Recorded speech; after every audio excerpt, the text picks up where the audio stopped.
Bine ai venit la Praf de Copt!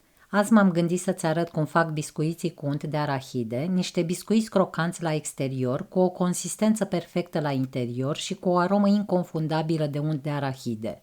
Am pregătit 2 ouă, 200 de grame zahăr brun, 120 de grame zahăr tos, 260 de grame de făină, 220 de grame unt, 250 de grame unt de arahide, o linguriță esență de vanilie, o linguriță bicarbonat de sodiu, o linguriță zeamă de lămâie, jumătate de linguriță de sare și 80 de grame picături de ciocolată. Pun în vasul robotului untul moale, untul de arahide moale, zahărul și zahărul brun și mixez cu paleta circa 1 minut, după care măresc viteza și mixez încă 2 minute la viteză mare.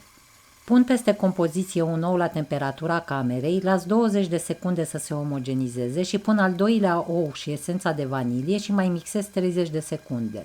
Micșorez viteza mixerului, amestec făina cu sarea și o pun în 3 tranșe, mixând după fiecare doar cât să se omogenizeze, circa 30 de secunde, pentru că aluatul nu trebuie mixat în exces. Pun zeama de lămâie peste bicarbonat, amestec și adaug în compoziție. Mixez 30 de secunde, pun picăturile de ciocolate și după încă 15 secunde aluatul este gata.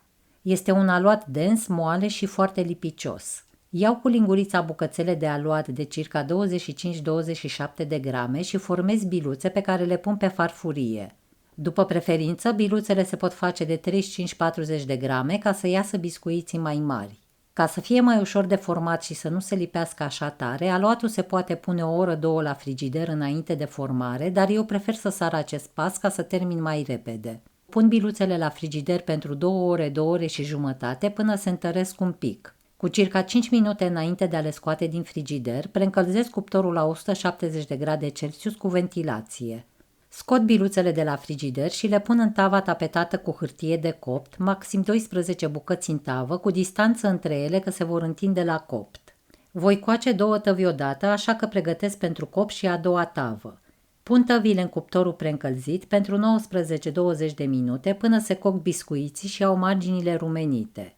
Pregătesc pentru copt și al doilea rând de biscuiți, pun biluțele în tăvi, le bag la cuptor și le scot după 20 de minute când biscuiții s-au rumenit. După ce scot biscuiții din cuptor, îi las pe hârtia de copt vreo 20 de minute, apoi îi pun pe un grătar, cu atenție că sunt foarte moi cât sunt calzi și se rup foarte ușor. Las biscuiții pe grătar cel puțin 2 ore până se răcesc complet, apoi îi pun pe farfurie sau, dacă vreau să-i păstrez mai mult, în cutii de tablă sau borcane cu capac.